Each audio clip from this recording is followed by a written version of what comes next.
Donc, ce webinaire est organisé par Brezalec en partenariat avec Enedis. Et dans le cadre de l'animation de différents réseaux qui sont portés par Brezalec, notamment le réseau des énergies citoyennes de Taranis, le réseau des conseillers en énergie partagée. Donc voilà, je ne vais pas être beaucoup plus long, juste en termes de logistique. On a deux onglets, conversation et questions et réponses pour poser vos questions directement par écrit. Et si jamais il y a besoin de clarifier certains éléments, n'hésitez pas à lever la main. On pourra vous donner la parole sur demande pour clarifier tout ça. Donc, je vous laisse la main côté Enedis Oui, et bon webinaire. merci Julien pour l'introduction. Donc j'espère que vous m'entendez bien. On a fait un test précédemment et merci de votre présence. Donc là, côté Enedis, effectivement, c'est Enedis Bretagne. On est tous dans la même salle à Brest, mais on couvre l'ensemble de la Bretagne. Quand je dis tous, on est 4 personnes. Donc moi, Ah, il y a un écho, non? Il me semblait avoir... Non. Donc moi, je m'occupe, on va dire, des projets de facilitation de la transition énergétique à l'échelle de la Bretagne. Et dans la salle, on a des experts au niveau du raccordement, donc en INF 36, en basse tension, comme l'a mentionné Julien. Donc c'est Arnaud et Marie qui vont présenter un moment justement les démarches de raccordement. Et Stéphane Roussel, donc, qui est sur le Sub 36. On a aussi choisi de limiter le nombre de slides. Donc, l'idée, c'est pas de vous bombarder de slides, mais vraiment de laisser du temps au maximum pour répondre à vos questions. Et tout ce que je vais vous présenter vous sera renvoyé et complété si besoin, suivant vos questions, avec des notes, d'autres informations, suivant le type de questions. Sachant qu'on a privilégié plutôt la partie raccordement, mais on a vu en amont que vous aviez aussi des questions sur l'autoconsommation collective, donc c'est aussi possible d'en parler, suivant le temps qui nous restera. Donc au niveau mode de fonctionnement, moi on prendra les questions au fur et à mesure quand Julien nous interrompra ou après cette section. Là, maximum, on va prendre 30 minutes, un maximum pour cette présentation. Et encore une fois, l'idée, c'est de répondre à vos questions et aussi de faire des démos de certains des outils si vous le souhaitez. Avant qu'on parle des démarches de raccordement, donc je vais quand même vous rappeler, alors de manière générale, vu que vous êtes nombreux et nombreuses, il se peut que certains des éléments qu'on vous présente soient des évidences, mais pour certains ou certaines, ça n'est pas forcément des évidences, donc on s'est permis de rappeler quelques éléments. Le premier rappel, c'est avant qu'on parle des demandes de raccordement, en particulier sur la partie producteur, hein, c'était le but de ce webinaire. Il faut savoir que depuis quelques années, Enedis a mis à disposition des outils en amont d'une demande de raccordement pour vous permettre, vous en direct ou au nom des projets que vous portez pour les demandeurs, des outils qui vous permettent d'affiner vos projets avant de faire une demande de raccordement payante. Donc, c'est des outils gratuits qui se trouvent dans l'espace collectivité pour les collectivités ou les espaces entreprises. Et ces outils, en fait, quand vous partez de la gauche, vous permettent de passer d'une étape, on va dire, plus de schéma directeur. Le premier outil, c'est la cartographie des capacités du réseau. Encore une fois, on pourra vous en faire une démo si nécessaire, hein, suivant votre intérêt.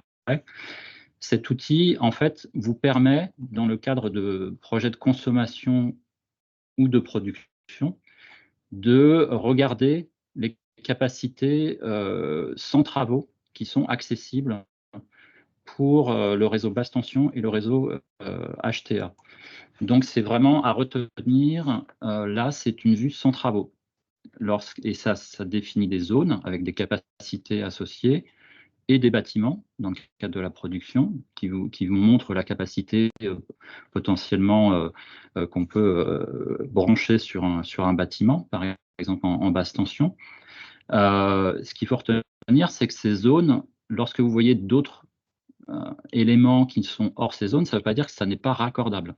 Ça veut dire qu'on aura toujours le moyen de vous raccorder, que ce soit en consommation ou en production, Mais ça indiquera qu'à l'état du réseau actuel, ça nécessite une étude et des travaux. Donc, c'est la différence par rapport à l'outil suivant, qui est simulément raccordement, qui est existant et qui a été enrichi depuis plusieurs années, qui va vous permettre d'affiner la première étape de cartographie de capacité des réseaux. Donc, par exemple, vous êtes dans un schéma directeur, et c'est des exemples concrets que je vous donne d'IRVE ou de production ENR, on l'a eu sur plusieurs pays. Bah, vous voulez affiner, vous passez à simulément raccordement, et là, ça va vous donner un premier retour indicatif du mode de raccordement, s'il est simple ou plus complexe. Et lorsqu'il est simple, lorsque ça répond à une formule de coût simplifié, ce qu'on appelle des coûts simplifiés, que ce soit en production ou en consommation, et que ce soit en basse tension ou en HTA, vous avez un premier retour si on se trouve dans un cas simple ou dans un cas qui nécessite une étude avec une extension, un renforcement du réseau, etc. Donc, je pense que la majorité d'entre vous connaissent ces outils, mais encore une fois, on pourra y passer du temps, une démo, durant cette présentation. Et il y a peut-être un élément... Oui. Gilles, il y a deux questions là sur des acronymes Oui. Que tu as prononcés, DICT et IRVE. Alors, IRVE, c'est les bandes de recharge de véhicules électriques. Alors oui, je suis désolé, on baigne dans les acronymes, je vais essayer d'expliciter. Donc, IRVE, c'est les bandes de recharge de véhicules électriques. Et le premier, c'était quoi? DICT ou DICT, je ne sais pas comment. Ah, j'en ai pas parlé de la DICT, c'est quelque chose de différent. Ça, c'est lors de demande de travaux. Vous êtes dans une obligation de faire une DICT, ça c'est une obligation, et pour tous les concessionnaires, afin de vous donner un retour, ça c'est sur la plateforme gouvernementale, hein, qui vous donne un retour sur la présence ou non de réseau. Il ne me semble pas avoir utilisé le mot DICT, mais... Il y a d'autres questions où je peux... Il y avait là sur les frontières entre basse tension et HTA. 250 kVA, donc basse tension c'est jusqu'à 250 et au-delà vous êtes en HTA.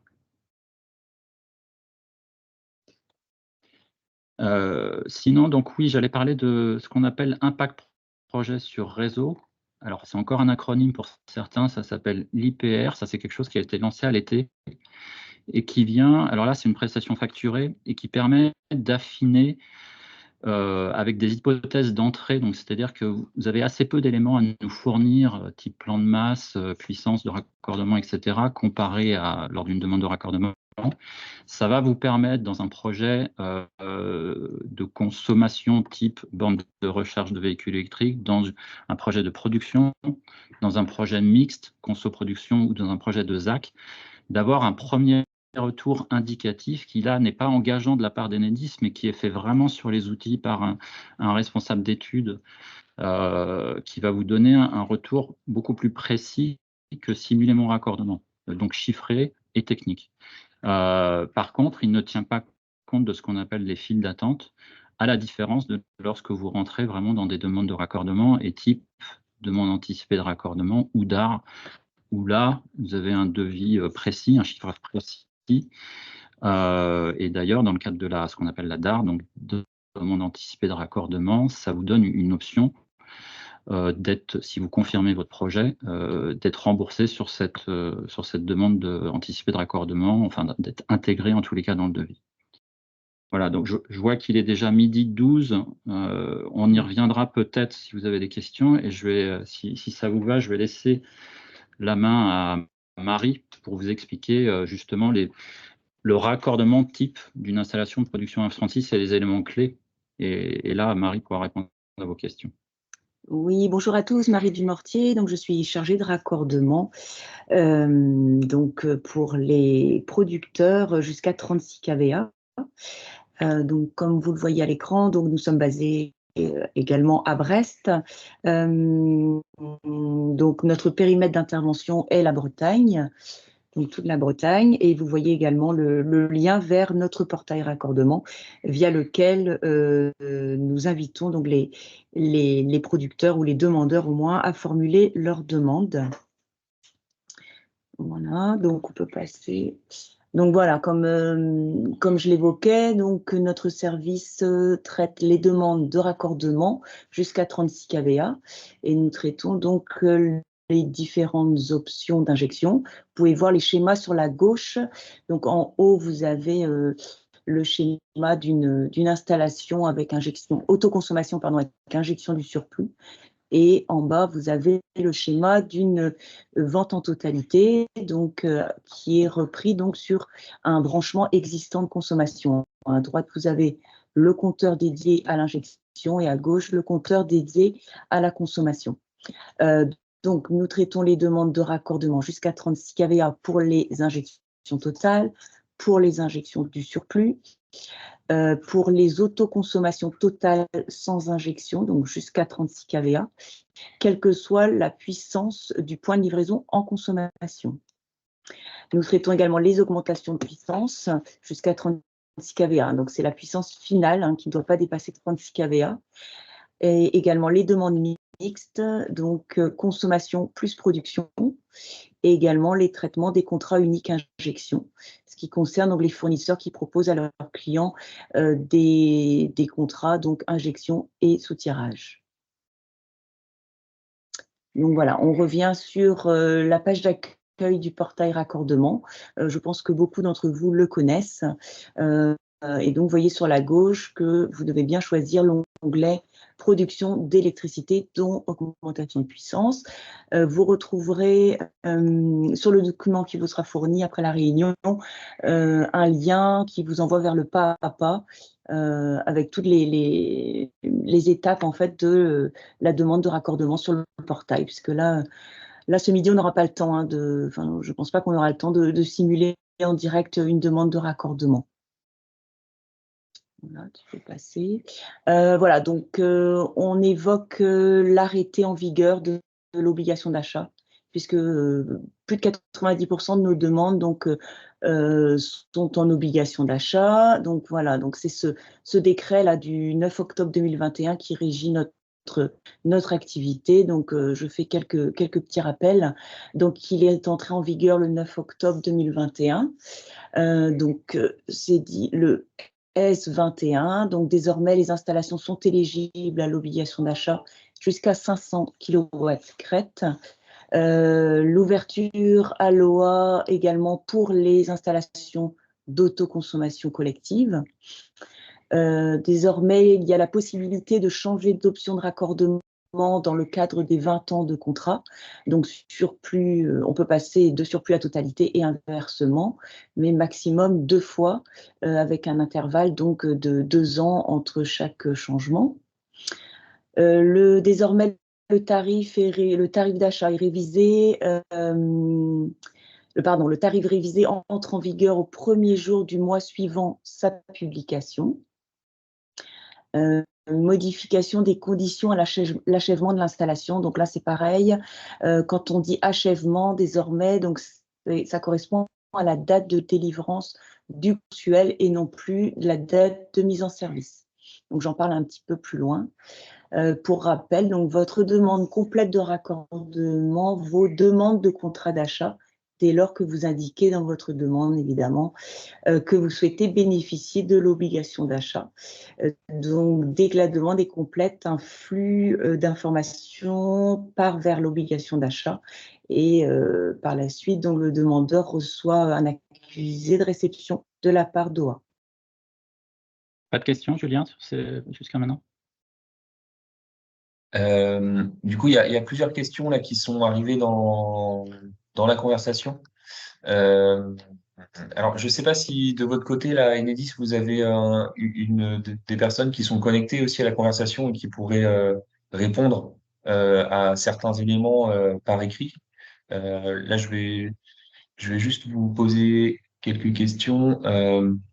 La première qui est arrivée, c'est est-ce qu'il y a une grille? Ouais. Pardon? Effectivement, on est connecté via mon lien unique là, donc on ne peut pas répondre par écrit pour l'instant. Ok. Je vais voir ce que je peux faire de ce côté-là.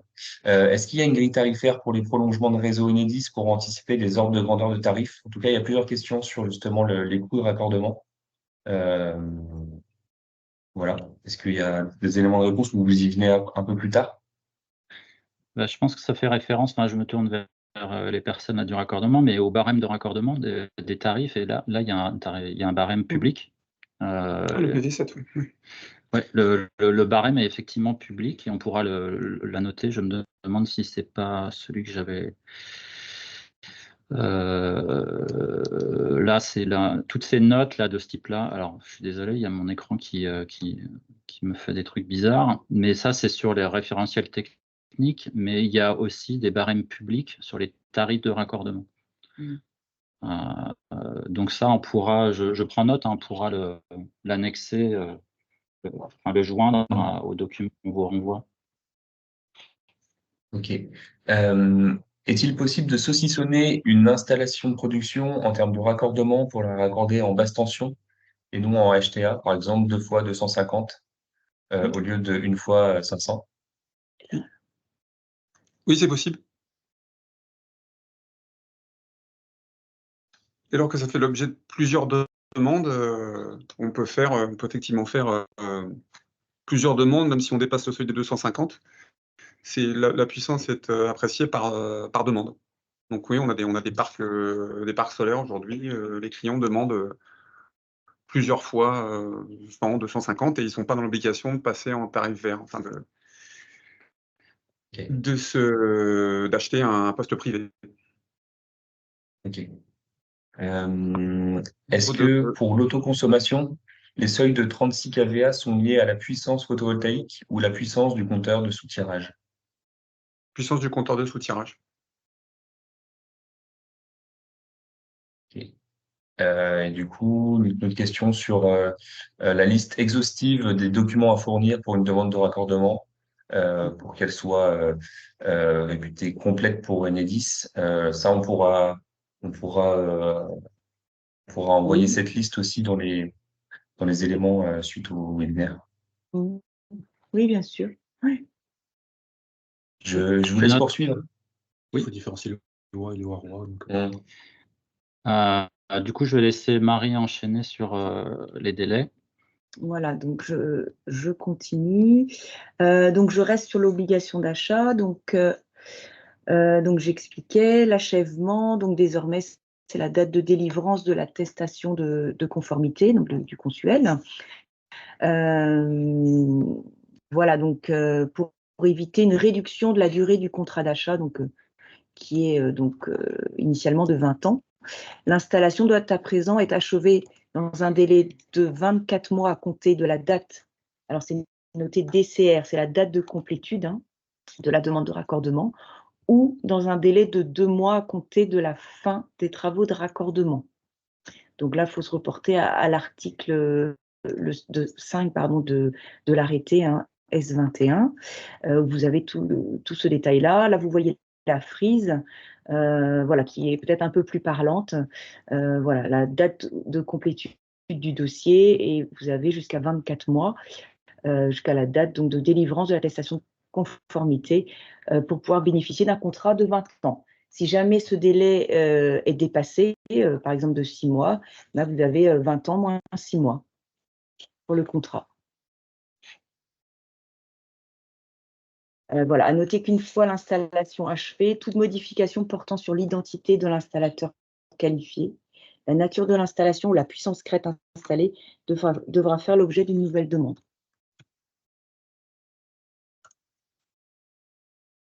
Alors là, je vais vous parler plutôt des délais Enedis, puisque donc une fois que l'on vous adresse une proposition de raccordement, il faut savoir que ce délai de 3 mois validité est strict. Donc si nous n'avons pas reçu le devis signé ni l'acompte dans ce délai, donc la demande est à reformuler. Et c'est la même chose, donc une fois qu'on a reçu l'accord du demandeur, les travaux doivent pouvoir commencer dans les 3 mois après la réception de l'accord, et non les 5 mois comme auparavant. Donc ça, vous le retrouvez sur la PRORAC 20E, donc les procédures, la procédure. Voilà, donc la mise en service doit intervenir dans un délai de 24 mois après la réalisation des travaux. Sinon, la demande est abandonnée et aucun remboursement ne sera effectué puisque, bien sûr, on a fait intervenir un prestataire qui a travaillé pour nous. Pas de questions, Julien, dans le fil? On continue ou... Ouais. Du coup, je vous ai envoyé là par mail le lien de connexion là pour que vous puissiez au moins quelques personnes de votre côté puissent se connecter et répondre par écrit à certaines questions qui peuvent l'être. D'autres questions sur le tarif d'achat OA, c'est bien à la date de demande de raccordement, donc qui est bloqué. Il est bloqué à partir de la date de complétude du dossier. C'est bien ça? Oui, c'est ça, date de complétude, hein. Pas la date de soumission de la demande, c'est bien la date de complétude. Donc nous, en INF 36, on appelle ça la D1 bis. C'est la T0. Voilà. Et la T0 plus. Ok, et ben vous pouvez continuer. Et on a une personne qui se connecte là. Donc, Ok, on va pouvoir répondre sur le fil quand on peut. Alors, je voulais profiter, donc j'ai une dernière slide et j'en ai profité en fait, hein, pour faire des petits rappels ou ajouter des informations diverses, puisqu'il y a des choses qui paraissent anodines mais qui sont très importantes pour nous, pour le traitement et notamment aussi pour le producteur, le client final. Il est vraiment important, quand on saisit une demande, qu'on est mandataire par exemple, de renseigner l'adresse email du producteur. Ça lui permettra de recevoir tous les documents contractuels après la mise en service, donc c'est-à-dire le contrat d'accès d'exploitation, donc le contrat avec Enedis, et également son contrat d'achat avec l'acheteur, puisqu'il y a un flux d'informations qui part de Enedis, qui va vers l'acheteur avec tous ces éléments-là. Et il faut savoir que EDF Obligation d'achat ne renvoie plus de documents par courrier. Donc tout se fait de manière dématérialisée. Autre chose, oui, donc là je réexpliquais, donc une fois la mise en service réalisée par Enedis, le producteur reçoit un email de bienvenue avec toutes les informations utiles et son contrat d'accès d'exploitation. Je tiens à rappeler également que le producteur ne doit pas injecter tant que l'on n'a pas donné notre accord. Donc, ce qui veut dire que tant qu'on n'a pas effectué la mise en service, il ne peut pas injecter. Voilà. Pour les autoconsommations également, hein. Ah oui, bien sûr, en autoconsommation, donc CACSI, c'est convention d'autoconsommation sans injection. Bien sûr, là, il ne faut pas injecter sur le réseau. Le producteur s'engage en signant la convention, il s'engage à ne pas injecter. Donc le compteur Linky est obligatoire en production, parce qu'on a encore des clients qui nous disent que ils ne savaient pas, que l'installateur leur a dit que ce n'était pas obligatoire. Donc je le répète, hein, le compteur Linky est obligatoire. Le certificat d'habilitation de l'installateur doit être valide à la date de soumission de la demande. Voilà, et autre chose, merci d'ajouter le point de livraison et ou le numéro de la demande de raccordement sur les consuels afin de faciliter la mise en service. Parce qu'on a trop de consuels où l'adresse est parfois erronée ou incomplète. Et donc, s'il y a le point de livraison, donc ça nous permet de le rendre recevable, en fait, le consuel. Et la puissance exacte du générateur. Oui. On est Oui, plus nous, il y a de toute façon une puissance. coercitif. Oui. Vous nous entendez bien là? Parce que Stéphane, il est un peu plus loin du... C'est bon? Là, ça va. Il y avait une question sur les panneaux hybrides PV et thermique. Est-ce que c'est le même cadre pour l'obligation d'achat? Panneaux hybrides. Avec des fluides caloporteurs. C'est le photovoltaïque, hein, pour le Oui, OA. oui, c'est PV. Oui. Oui. Et Julien, on n'a pas le fil des questions en se connectant. Donc on va se reposer sur toi. C'est bon, ça. Ah, ça y est, ça CRM et ça PDF, fiche. c'est la même chose. C'est peut-être, vous n'aviez pas l'historique peut-être, mais les nouvelles, vous devriez les voir. Ça arrive, ouais. Donc on va pouvoir répondre. Je te laisse répondre, Arnaud, Ouais. en parallèle.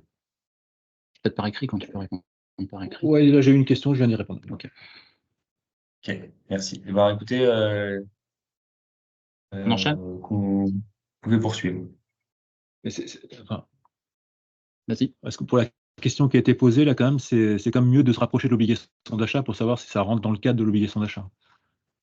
Savoir si une installation mixte peut bénéficier de l'obligation d'achat, c'est plus eux qui pourront répondre à cette question.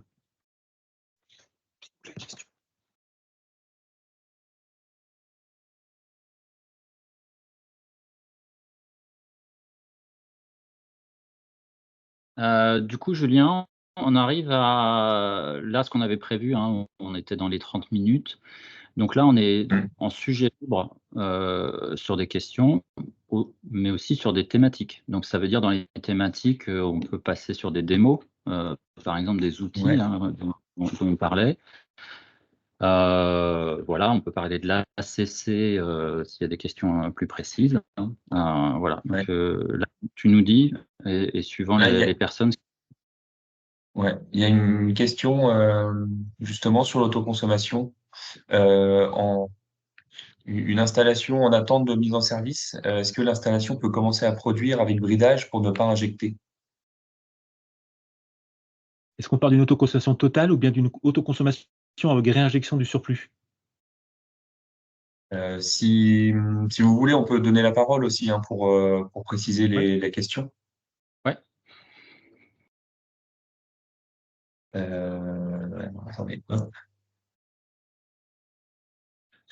Par défaut, une autoconsommation totale, elle ne peut pas injecter. Ça, c'est prévu dans la convention d'autoconsommation sans injection. Ensuite, quand c'est de l'autoconsommation, mais avec réinjection du surplus, on ne peut pas non plus injecter tant que la mise en service n'a pas été formulée par le demandeur et acceptée par Enedis. Il y a un petit trait à définir là, dans la question. En autoconsommation individuelle, alors vous, en CACSI, dès lors que la CACSI est signée, ça vaut autorisation pour le client de démarrer son process, quoi. Ouais. OK. Alors nous, en SUB 36, vous faites une demande de raccordement en autoconsommation, on vous produit non pas une CACSI, mais une CEX, une convention d'exploitation. On l'envoie par un site pour signature numérique, site Signesis. Le client la signe et c'est à réception du consuel que vous recevez un mail d'Enedis vous autorisant à démarrer la machine, à démarrer les onduleurs.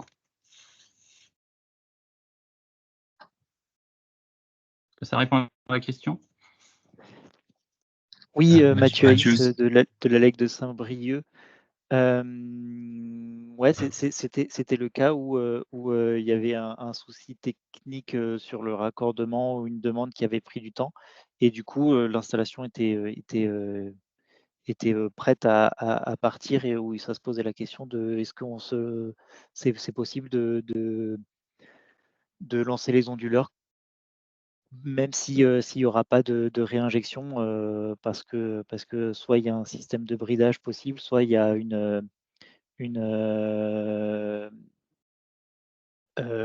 soit il y a, beaucoup de consommation et du coup on sait que ça va pas réinjecter. Et j'ai l'impression, tel que vous me disiez, qu'il faut vraiment attendre la mise en service pour lancer les onduleurs, même s'il y aura 0 Oui, injection. oui, oui. Il faut qu'on reçoive le certificat consuel. OK, Voilà. OK, OK. Un bridage statique ou technique peut ne pas fonctionner et tant que c'est pas validé par un organisme de contrôle, on n'autorise pas OK. le démarrage des onduleurs. OK. C'est un message que j'essaye de faire passer auprès des collectivités, de faire les demandes de raccordement, très tôt dans les projets et pas, une fois que les panneaux sont posés.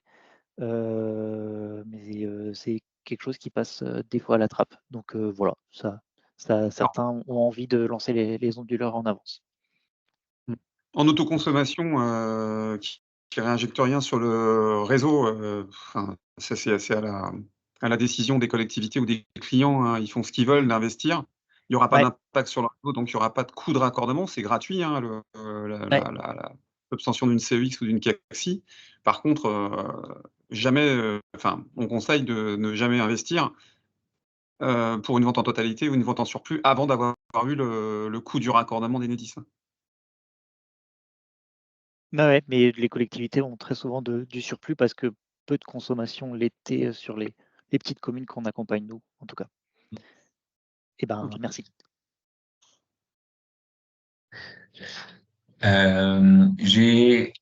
J'ai autorisé les micros, donc si certains veulent poser une question là à l'oral directement, n'hésitez pas à lever la main ou à prendre la parole. Question ou souhaite un Pour, focus, hein. Je parlais oui, des voilà, ou démos, une etc. précision, Voilà, oui. effectivement. Ouais. Encore une fois, vous le verrez dans ce qu'on vous renverra, il y a 3 fois plus de slides en annexe qui détaillent certains des sujets que la présentation qu'on vient de vous faire.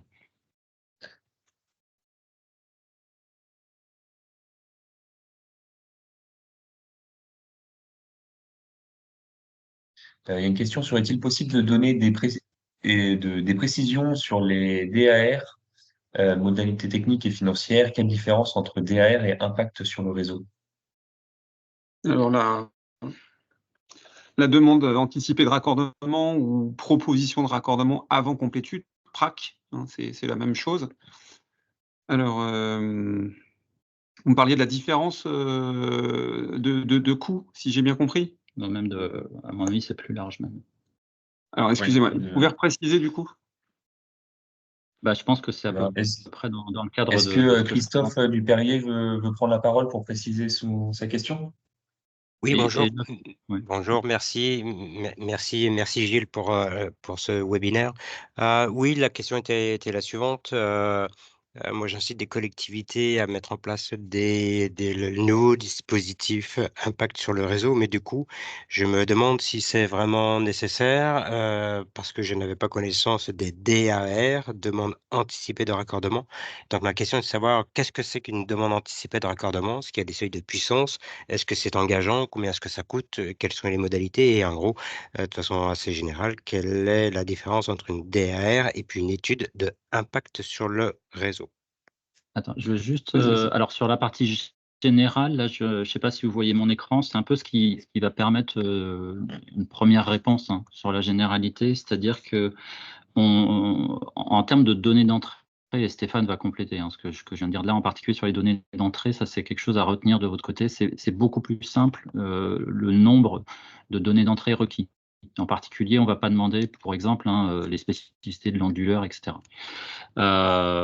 Ensuite, une autre différence, c'est le mode de calcul. C'est un mode de calcul qui est, même si c'est sur nos outils, c'est assez simplifié et ça va vous donner une indication beaucoup plus fine que simuler mon raccordement, mais pas aussi précise et presque définitive que la DAR. Ce n'est pas une demande de raccordement, alors que la DAR, la demande anticipée de raccordement, et là je vais laisser la parole à Stéphane, hein, pour détailler tout ça, s'intègre dans une demande, dans une modalité de demande de raccordement. Donc Stéphane, je te laisse compléter. Ouais. Donc, quand vous faites une DAR ou une PRAC, le coût en basse tension, c'est environ 1 000 €. Et en HTA, c'est 5 000 €. Donc, on vous rend un rapport de demande de raccordement anticipé. Enfin, on vous envoie, c'est un devis. Ça vous met en évidence le montant financier de l'opération. Et si dans les 3 mois après réception de ce rapport de DAR, vous faites une vraie demande de raccordement, là, Enedis répond à votre demande de raccordement, votre DCR.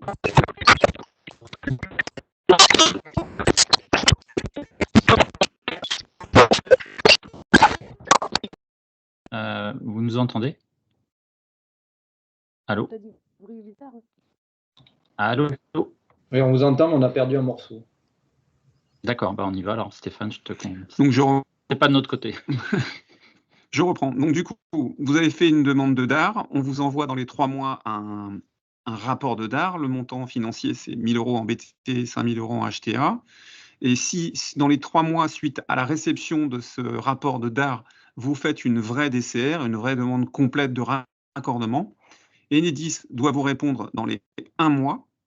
Et si vous acceptez cette fois-ci cette convention de raccordement direct, on vous remboursera le coût de la DAR. Donc, la DAR ne vaut pas insertion dans la file d'attente, mais est un préliminaire à la DCR ultérieure. C'est clair pour vous pour la DAR? Faut rajouter, qu'il n'y a pas de modification substantielle quand Exactement. tu confirmes ta demande de raccordement. C'est ça. Et il y a un montant évolutif de 15%, mais bon, généralement, quand on vous donne un montant financier d'opération, c'est en gros, il est valable 3 mois. Hein. Donc en général, on est assez pointu dans le montant financier, dans la définition du projet. Et ouais, je vous Oui, écoute. oui, ok, mais si dans une DAR, il faut déjà mentionner des éléments très précis d'un point de vue technique, référence des onduleurs, etc., dans quelle mesure une DAR peut être anticipée, vu que ces éléments très techniques arrivent plutôt en cours de chantier, voire à la fin? À ce moment-là, vous faites une IPR. Hein. Là, c'est le montant financier, c'est 670 €, je crois, TTC pour l'ABT. Et en HTA, je ne sais plus. Et là, tous ces éléments, justement, que vous n'avez pas, parce que le dossier n'est pas encore mature, mais comment dire, vous avez besoin d'éléments financiers pour monter le business plan, bah, vous faites une IPR et on vous rendra un rapport d'IPR qui fait état du montant financier de l'opération. L'IPR, là, je vous ai affiché, les tarifs ont été fixés dans le cadre du barème V7, hein, donc publié cet été. Et effectivement, on est dans des ordres de grandeur, donc ça dépend si on est sur du multipoint, etc. Mais on est dans des ordres de grandeur en termes de coût plus faibles ce qu'on appelle une DAR. Mais c'est effectivement une restitution simplifiée qui ne vous fait pas rentrer dans la file d'attente, etc. etc. Mais là, par rapport à la question qu'on vient d'avoir, effectivement, c'est une contrainte de la DAR où vous avez besoin d'éléments un peu plus précis. Mais l'IPR, justement, a été lancé pour ça, aussi en grande partie avec l'accord de la Commission de régulation de l'énergie, pour faciliter ce type de projet avec des données d'entrée limitées. Puisque, en fait, là, il y a une slide qui vous sera... Mais vous voyez que vous verrez dans les annexes, les données d'entrée sont vraiment simples, hein. Plan de masse, etc. Non, pas le plan de masse. Ouais. L'objectif initial de la DAR, il était bien de se dire, je sais exactement ce que je veux faire, je connais mon matériel, etc. Mais par contre, j'aimerais prendre date, mais je n'ai pas encore l'ensemble de mes autorisations administratives et réglementaires, et ça me donne 3 mois pour finir de les obtenir. C'était ça l'objectif de la DAR initialement. Alors ça vous donne 3 mois si vous souhaitez récupérer les 1 000 € investis dans le coût de la DAR. Après, si vous faites une vraie demande de raccordement 4-5 mois après, bon, bah, c'est sûr, on va revérifier s'il n'y a pas d'autres projets qui se sont insérés dans la file d'attente. Et si ce n'est pas le cas, moi j'ai des clients et c'est des gros propriétaires fonciers, gros propriétaires terriens. Ils m'ont fait des demandes de DAR, ils ont fait une vraie DCR 4-5 mois après. Il n'y a pas d'autres projets qui se sont insérés puisqu'ils étaient propriétaires de l'intégralité des terrains dans lesquels s'insérait ma solution technique. Donc le montant financier restait pérenne. Si je suis clair. Si. À part DCR, donc demande de raccordement. Oui, pardon. Demande complète. Demande complète de raccordement, pardon. On fera un webinaire spécial sur les acronymes utilisés dans le cadre du raccordement. Et ça fera office d'index. Il y avait Nicolas Kerlock, il me semble, qui avait levé une main tout à l'heure. Je ne sais pas si c'est toujours d'actualité ou n'hésite pas à prendre la parole, Nicolas. J'avais juste une petite question. Bonjour. Vous dites que la CACSI, il y a sans autorisation d'injection, il y a quand même une dérogation pour les puissances inférieures à 3 kW crête? Non. Non. Parce que c'est ce qu'on retrouve en tout cas sur Photovoltaïque Info avec des dérogations dans la loi, les autorisations pour les installations inférieures à 3 kW crête de pouvoir renvoyer le surplus sur le réseau. Non. Alors, Photovoltaïque Info, est très bien fait, Alors mais après, faut vérifier sur la c'est loi. peut-être la session Enedis peut-être dont on parle. Ah oui. Pour les installations qui sont inférieures à 3 kW crête, vous avez la possibilité en fait de pas forcément souscrire à la CACSI ou bien d'avoir du surplus avec un acheteur, mais en fait, comme vous ne pouvez pas garantir la non-injection, vous souhaitez en fait que le surplus soit cédé à Enedis. À titre Et gratuit, effectivement, oui. c'est par la loi pour les installations inférieures à 3 kW crête. Donc c'est bien possible. Mais du coup, on est sur un surplus, plus sur une CACSI. Oui, oui. On est sur un surplus avec une cession Enedis. Qui passe par l'obtention d'un consuel Oui. et une autorisation d'injection. C'est pas du tout les infos que j'ai en fait. Je vais pas occuper la parole, là, mais je serais curieux de pouvoir échanger avec vous sur ce volet-là. Ouais, vous nous envoyez la question, puis on ira chercher les informations, on vous répondra sans problème. D'accord. Vous avez nos coordonnées là sur le document. D'accord, merci. Un email. De toute façon, il faut partir du principe que toute injection en surplus ou même en autoconsommation, les clients depuis 4-5 ans, voilà, on a simplifié le fait que la non-injection, elle est purement déclarative, mais il ne faut pas oublier que vous êtes lié à un réseau de distribution publique et que sinon on n'a pas la garantie que les protections de découplage, alors DIN 0126, B1, etc., on n'a pas la garantie que si la protection de découplage détecte une présence d'absence tension de notre réseau parce qu'on l'a consigné, parce qu'on bosse dessus, eh ben, elle coupe. Si on n'a pas cette garantie-là, on n'autorise pas, quoi. Oui, ça c'est demandé dans la CACSI, de toute façon, les références et les normes, enfin les certifications des onduleurs, donc ça c'est pas un problème. Mais bon, je vous recontacterai en direct. Ok. Pas de souci, oui. Il nous reste un quart d'heure là sur le temps imparti. Il y avait une suggestion pour parler un petit peu d'autoconsommation collective par rapport à vos retours d'expérience, les délais, périmètre d'équilibre. Et en tout cas, quelques conseils du côté des 10 pour les porteurs de projets. Donc, si vous aviez des éléments là-dessus, on peut passer un peu de temps parce que c'est un sujet qui anime pas mal nos différents réseaux. Alors, c'est un sujet très large quand même, là, dans ce que tu viens de dire. Alors après, en ordre de grandeur, sur la Bretagne, là, on est à 34 opérations, bientôt 35, là, actives. C'est vrai qu'il y a une forte croissance depuis 2 ans. Voilà, on voit vraiment ces projets émerger et actifs, avec des porteurs de projets qui sont plutôt des collectivités. En gros, là, ce que je vais faire, c'est que je vais parcourir quelques slides. Alors, je suis désolé, pour certains, c'est peut-être des évidences. Vous m'interrompez s'il y a un zoom que vous voulez. En plus, là, j'entends Julien qui est connecté, qui est notre expert sur l'autoconsommation collective aussi, qui est présent. Donc, il faut en profiter.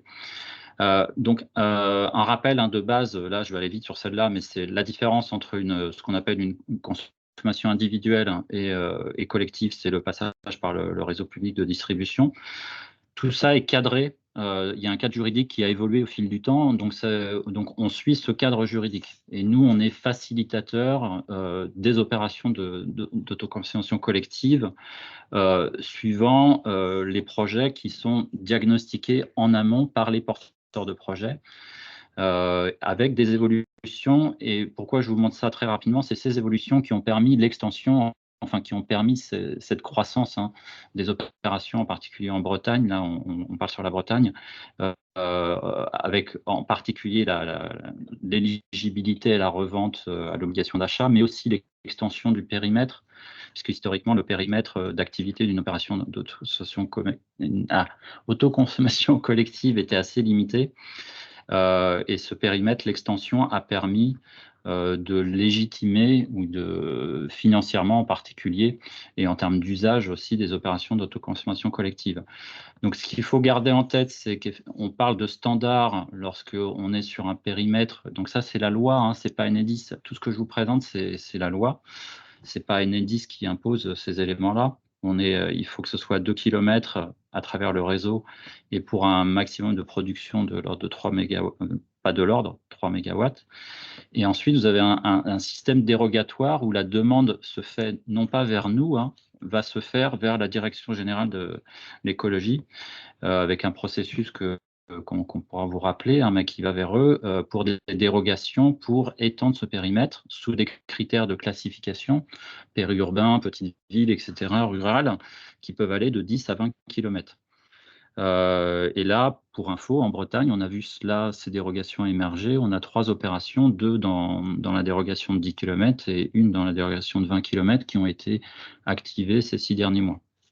Donc on voit que ce type de dérogation, pour revenir un peu sur ce que je disais avant, et il y a évidemment, on va dire malheureusement, le coût de l'énergie qui a justifié aussi ces opérations-là financièrement, mais c'est en croissance.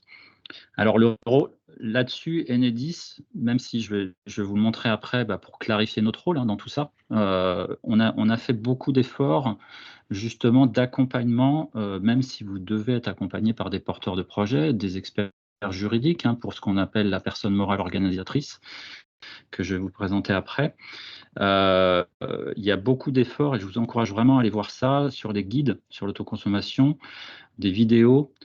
Une fois une opération active, vous voyez en bas d'écran, on vous met aussi à disposition donc ce qu'on appelle un data vise sur l'opération d'autoconsommation collective. Il y a des vidéos, etc.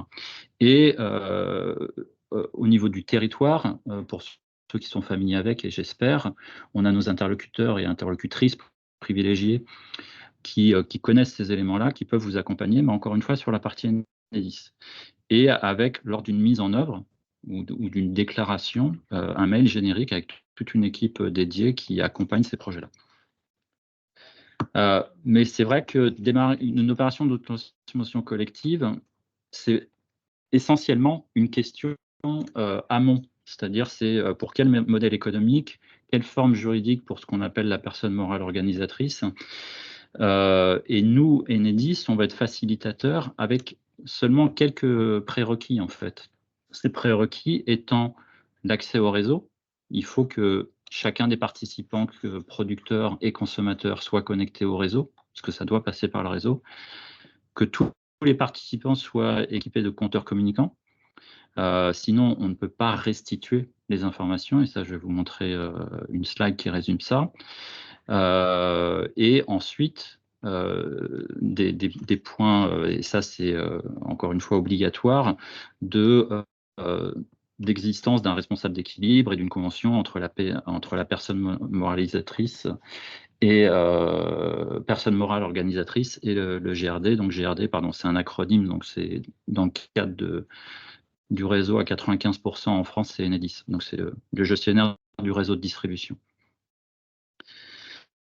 Donc, pour nous, Enedis, là je vais vite, mais notre interlocuteur, c'est la personne morale organisatrice. C'est avec elle qu'on va traiter lors de la mise en œuvre d'une opération. Donc, dans la première déclaration jusqu'à la convention, puis la mise en service et la restitution des flux. C'est-à-dire qu'il y a une notion de convention entre la personne morale organisatrice, et c'est elle qui est notre interlocutrice pour qui nous indique ce qu'on appelle des clés de répartition. Ça, c'est des choix en amont, suivant l'opération. Il y a ce qu'on appelle du statique, du dynamique, etc. Mais ça, c'est un choix en amont, suivant le modèle économique ou le modèle, on va dire, social, parce qu'il y a des opérations d'ACC qui sont aussi en aide à des sites ou à des personnes en difficulté énergétique. Ça, c'est des choix en amont sur lesquels on est totalement neutre, du moment que, encore une fois, on a les éléments de clés de répartition pour pouvoir restituer chaque mois les données de production, de consommation, d'autoconsommation. Donc, c'est là notre rôle avec le système d'information associé pour restituer à la PMO, mais aussi aux fournisseurs, ces éléments-là, afin que les participants puissent être facturés par la personne morale organisatrice et par les fournisseurs sur ces éléments-là. Ça, c'est un résumé, on va dire, de comment ça se passe. Et encore une fois, pour beaucoup d'entre vous, je pense que vous connaissez un peu ces schémas-là. Ce qu'il faut garder en tête tout de même, c'est que le réseau assure l'acheminement. Donc, c'est-à-dire que le fournisseur, dans les taxes, va quand même restituer la taxe sur l'acheminement. Mais pas sur la partie fourniture sur la partie qui est autoconsommée, évidemment. Donc, ce que vous voyez là, ici, dans cet exemple-là, comme ce qu'on appelle la partie autoproduite et consommée, autoconsommée de 40 kWh.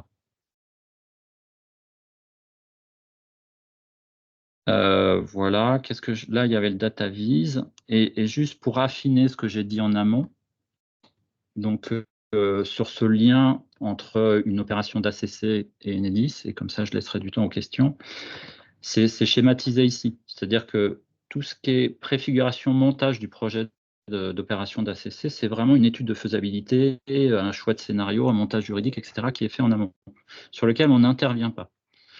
Et lorsque vous êtes vraiment dans une étape de décision, vous en tant que porteur ou en accompagnement d'un projet, là on rentre dans ce qu'on appelle le lien avec Enedis, dans la phase d'initialisation.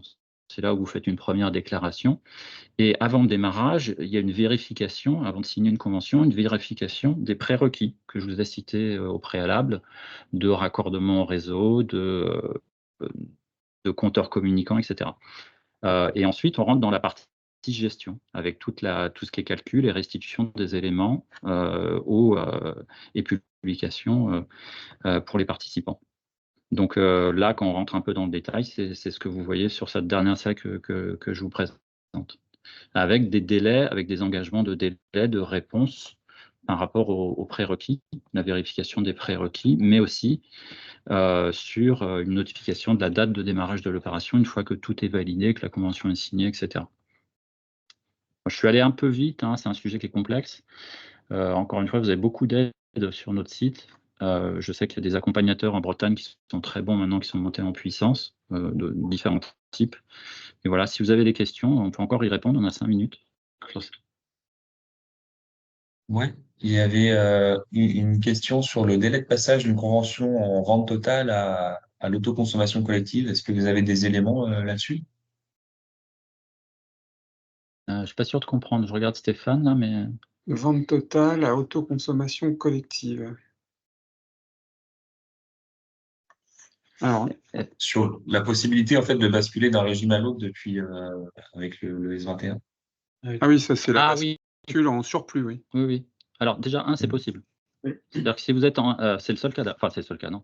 Si vous êtes en S21, vous pouvez basculer et rester en obligation d'achat sur le surplus, en dehors de l'opération d'ACC, vous pouvez intégrer une opération d'ACC. Je ne sais pas si c'était la question, ça. Dès lors qu'ils sont passés en surplus. Dès lors qu'ils sont passés en surplus. En OVA. Est-ce qu'on a répondu à la question ou non, la personne peut nous... La question était sur le délai. Est-ce que vous avez une idée de ces délais pour passer d'un régime à l'autre? Alors ça, c'est un grand sujet. Le décret permet ça effectivement 2 fois sur 20 ans. Après, il peut y avoir un impact pour le GRD, pour le gestionnaire de réseau de distribution, pour nous. C'est-à-dire que vous êtes, par exemple, aujourd'hui en vente totale, on a construit une armoire, on a construit un branchement avec le disjoncteur et le compteur, ou le sectionneur et le compteur, si on est en sub 36, et puis le client souhaite passer en surplus. Le surplus ne peut être dimensionné que sur un comptage de consommation. Donc il peut y avoir une contingence technique à passer de totalité à surplus et de surplus à totalité. Donc le délai, alors j'ai questionné nos experts parisiens, le pôle transition énergétique, hein, sur la partie contractuelle, ce sera assez simple. Sur la partie technique, il faudra passer par une demande de raccordement, et il peut y avoir un délai de travaux, par rapport à la modification de l'existant. Donc là, je ne saurais pas quoi vous dire en termes de délai. Mettons que si vous êtes en vente totale, tout dépend de la puissance. Hein, si la vente totale aujourd'hui, je ne sais pas moi, c'est 200 kVA, elle est automatiquement raccordée par une canalisation en direct du poste de distribution. Vous voulez passer en surplus demain, il faudra que du coup ce soit le comptage de consommation qui soit raccordé sur ce réseau-là. Donc il y aura un acte technique à opérer. Si la puissance ne bouge pas, normalement le dimensionnement existant permettra l'écoulement du surplus demain au maximum du process. En gros, les 200 kVA de production en vente totale, les panneaux, les onduleurs ne changent pas. Il faudra juste qu'on raccorde le branchement de consommation existant par le réseau qui alimente aujourd'hui l'armoire en vente totale. Je ne sais pas si je suis clair dans ce que j'explique. Oui, donc si il n'y a pas de modification de puissance, j'entends donc que le délai est juste un délai contractuel. Alors justement, techniquement, si vous passez d'une vente en totalité en vente en surplus, l'armoire de production en vente totale aujourd'hui, elle ne sera plus raccordée demain. Il faudra que les câbles réseau qui alimentaient nativement cette armoire de production en vente totale, qui revend tout, qui réinjecte tout sur le réseau, eh ben, le câble qui alimente cette armoire-là, demain, il faudra qu'il soit raccordé à celui de la consommation, à l'autre branchement. Donc ça génère des travaux. Bon, on ne sera pas sur un délai de plusieurs mois, bien évidemment. Hein. Aujourd'hui, quand on construit un branchement, juste un branchement, le réseau existant, il est bon, il n'y a pas besoin de le renforcer. Ça prend 12 semaines à peu près pour réaliser un branchement. Ok. Merci. Pour terminer, là, il y avait deux dernières questions. Peut-être pour clore sur l'autoconsommation, il y avait une question de Quimperlé Communauté sur des outils qui permettent de déterminer les clés de répartition, les courbes de charge. Est-ce que vous avez en tête des éléments? Alors non, on n'a pas. Alors nous, en termes de restitution, alors je ne sais pas si derrière les outils, ce qui est derrière, mais il y a deux choses. Nous, une fois que le projet est lancé, que la clé de répartition nous est proposée, etc., on a deux, entre guillemets, outils de restitution qui sont le DataVis, mais il y a aussi ce qu'on appelle les API, donc qui permettent, donc la PMO, la personne morale organisatrice, peut souscrire à cette API, et en particulier pour la clé dynamique, c'est obligatoire, pour avoir la restitution de l'ensemble des flux. Donc, je ne sais pas si ça répond à la question. Par contre, si la question était en amont sur est-ce que ça a du sens pour eux d'être en clé statique, clé dynamique, etc., ça, c'est vraiment des modélisations. Là, il faut un appui extérieur. Ça passe par des calculs financiers, etc. Et est-ce que c'est un vrai besoin? La clé dynamique va permettre en particulier de mieux répartir, si nécessaire, la production pour des utilisateurs privilégiés qui souhaitent être en priorité sur certains de la production. C'est l'intérêt de la clé dynamique. Enfin, l'un des intérêts. Ok, merci. Donc, il y avait une question qui a été répondue là dans la conversation directement sur la nécessité d'une ligne dédiée et d'un départ dédié en cas de puissance supérieure à 120 kVA. S'applique-t-elle à l'injection de la totalité aussi bien qu'à l'injection du surplus? Oui. Donc là, apparemment, oui, ça a été répondu dans l'argumentation. Et sur le responsable d'équilibre de l'autoconsommation collective peut être confondu avec EDFOA du site producteur en surplus. Si Pierre veut préciser une dernière question. Merci. Je prends la parole du coup. Merci beaucoup Enedis, en tout cas au passage, pour tout le travail de vulgarisation et de communication qui est fait actuellement. C'est très agréable d'avoir ces informations disponibles. Pour revenir à ma question, vous l'avez évoqué, les textes prévoient un responsable d'équilibre pour chaque opération d'autoconsommation collective. Ma question est de savoir si ce responsable d'équilibre peut être confondu en termes de rôle avec l'obligation d'achat d'EDF, site par site, producteur, en surplus.